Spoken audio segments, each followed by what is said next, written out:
Não passa um dia sem que a gente tenha que ouvir alguma falácia esquerdista, não é verdade? Às vezes fica até difícil de a gente saber por onde a gente vai começar a refutar.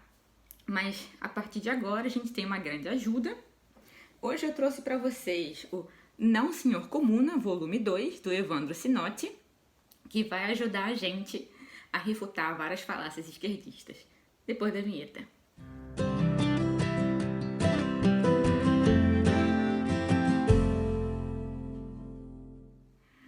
Olá, seja muito bem-vindo ao meu canal. Se você é novo aqui, seja bem-vindo, já se inscreva.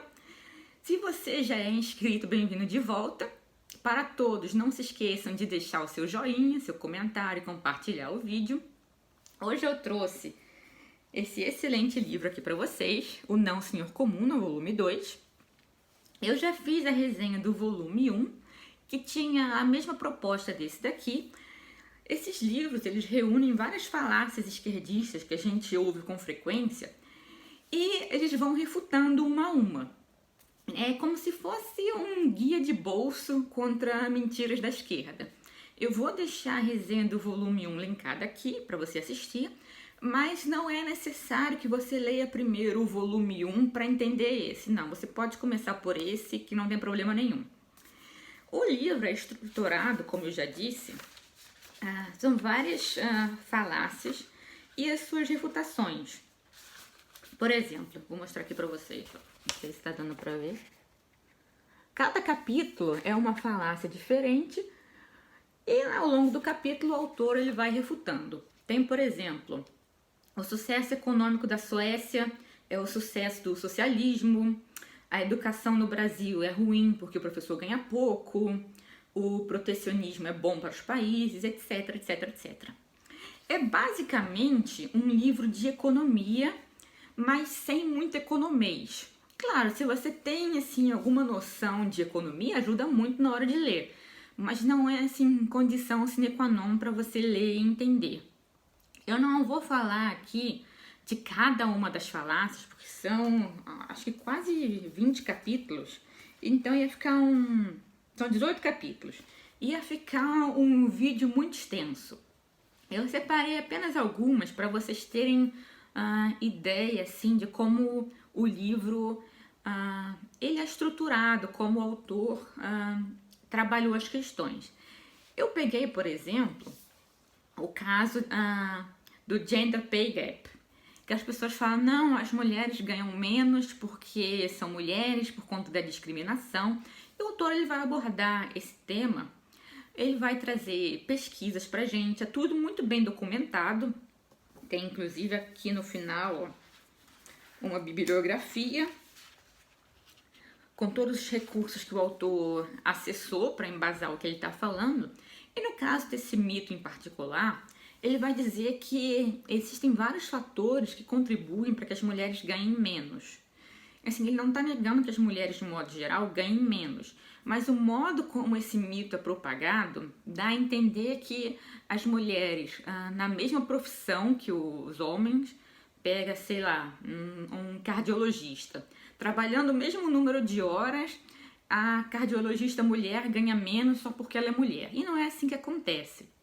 De modo geral, as mulheres tendem a escolher carreiras que pagam menos. Além disso, a mulher tem questões como a licença maternidade, muitas tiram meses, às vezes anos para cuidar dos filhos, o que é perfeitamente legítimo. E além disso, muitas vezes existem outros fatores que podem ser investigados que não tem nada a ver com a questão de gênero, que respondem por essa diferença salarial. No entanto, o Evandro Sinotti vai dizer pra gente, ele vai mostrar uma dessas pesquisas que ele usou para embasar a questão, que existe realmente uma pequena percentagem de diferença salarial que não é explicada por esses outros fatores nessa pesquisa. O que não quer dizer necessariamente que a causa dessa diferença salarial seja o machismo. Mas é importante, assim, a gente ter esses dados na hora de refutar esse, dentre outros mitos.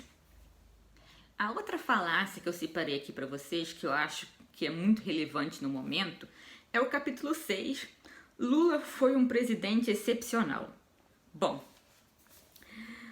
o autor ele vai refrescar a nossa memória ou dar primeiras informações para quem era muito novo na época desse governo, sobre como o governo realmente foi e quais foram as circunstâncias que permitiram o crescimento do Brasil naquela época, que tinha muito a ver com a questão das commodities, da China crescendo, questões relativas à moeda.